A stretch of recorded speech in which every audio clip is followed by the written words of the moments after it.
क्या आप जानते हैं दुनिया के सबसे बड़े इन्वेस्टर वॉरेन बफेट की 90% से ज़्यादा संपत्ति उनके 50 साल के बाद बनी। सवाल यह नहीं है कि उन्होंने कितना कमाया, सवाल यह है कि उन्होंने कितनी देर तक अपने पैसे को कंपाउंड होने दिया।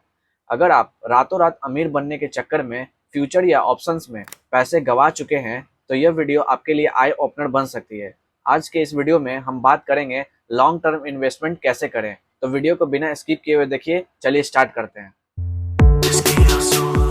अब समझते हैं कंपाउंड इंटरेस्ट की पावर को।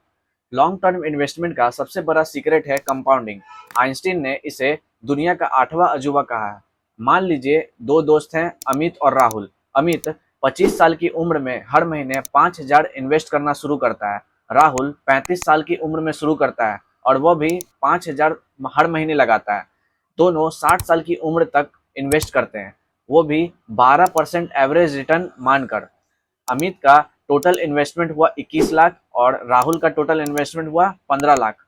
अब 60 साल का वैल्यू यानी वेल्थ अमित अमित का हो गया 3.2 करोड़ और राहुल का हो गया 95 लाख।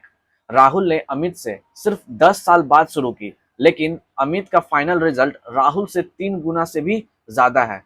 यह होती है समय की ताकत। इन्वेस्टमेंट शुरू करने से पहले 3 इंपॉर्टेंट रूल्स को जानें। मार्केट में 1 रुपए भी लगाने से पहले 3 स्टेप्स पूरे करें। पहला है इमरजेंसी फंड। कम से कम 6 महीने के खर्च का पैसा एक सेविंग अकाउंट या लिक्विड फंड में रखें, ताकि इमरजेंसी में आपको अपने इन्वेस्टमेंट बेचने ना पड़े। दूसरा है हेल्थ एंड लाइफ इंश्योरेंस। एक मेडिकल इमरजेंसी आपकी सालों की इन्वेस्टमेंट को एक दिन में खत्म कर सकती है। तीसरा है हाई इंटरेस्ट डेट खत्म करें। अगर क्रेडिट कार्ड का लोन हो या पर्सनल लोन है तो उसे पहले चुकाएं। 30-40% का ब्याज देकर 12% या 15% का रिटर्न ढूंढना बेवकूफ़ी है। अब बात करते हैं लॉन्ग टर्म इन्वेस्टमेंट के लिए पैसा कहां लगाना चाहिए। पहला आता है index fund and mutual fund. Nifty 50 या सेंसेक्स इंडेक्स फंड भारत की टॉप 50 कंपनियों में आपका पैसा लगता है। इंडिया की ग्रोथ स्टोरी बढ़ने के साथ साथ आपका पैसा भी बढ़ता है। अब आता है फ्लेक्सी कैप फंड्स में। फंड मैनेजरों के आज़ादी मिलती है कि आप स्मॉल, मिड या लार्ज कैप में सही जगह पैसा लगाएं। दूसरा आता है डायरेक्ट इक्विटी या डायरेक्ट स्टॉक्स। लॉन्ग टर्म के लिए हमेशा मोट्स कंपनी चुने। ऐसी कंपनियां जिनकी मार्केट में मोनोपोली हो या मजबूत ब्रांड हो, जैसे TCS, Reliance, HDFC, Asian paints. या ऐसी कंपनी ढूंढे जिनका बिजनेस आप खुद समझते हो। तीसरा है एसेट्स एलोकेशन। पूरा पैसा इक्विटी में ना लगाएं। 10 to 15% पैसा सॉवरेन गोल्ड या गोल्ड ईटीएफ या पीपीएफ या ईपीएफ में रखें, ताकि मार्केट क्रैश के समय स्टेबिलिटी मिले। लॉन्ग टर्म इन्वेस्टमेंट में सक्सेस होने के लिए इन 4 इंपॉर्टेंट रूल्स को अपने दिमाग में सेट कर लें। पहला है स्टार्ट स्मॉल, स्टार्ट अर्लियर। 500 या 1000 की एसआईपी से आज ही से शुरुआत करें, सही समय का इंतजार नहीं करें। दूसरा है don't timing the market.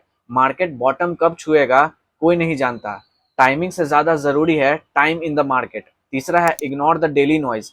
News channel या शॉर्ट टर्म मार्केट क्रैश से घबराकर अपने शेयर मत बेचिए। 2008 और 2020 के क्रैश के बाद मार्केट हमेशा ऑल टाइम हाई पर गया है। चौथा है स्टेप अप एसआईपी। हर साल जैसे ही आपकी सैलरी का कमाई बढ़े, अपनी एसआईपी की रकम 10% बढ़ा दें। लॉन्ग टर्म इन्वेस्टमेंट कोई रॉकेट साइंस नहीं है, यह डिसिप्लिन और पेशेंस का गेम है। आज से 10 या 20 साल बाद आप खुद को धन्यवाद देंगे कि आपने आज से शुरू की। अगर आपको यह वीडियो अच्छी लगी हो, कुछ समझ में आया हो, तो अपने दोस्तों के साथ शेयर करें। वीडियो को लाइक करना ना भूलें। मिलते हैं अगले वीडियो में, तब तक के लिए गुड बाय, बी सेफ।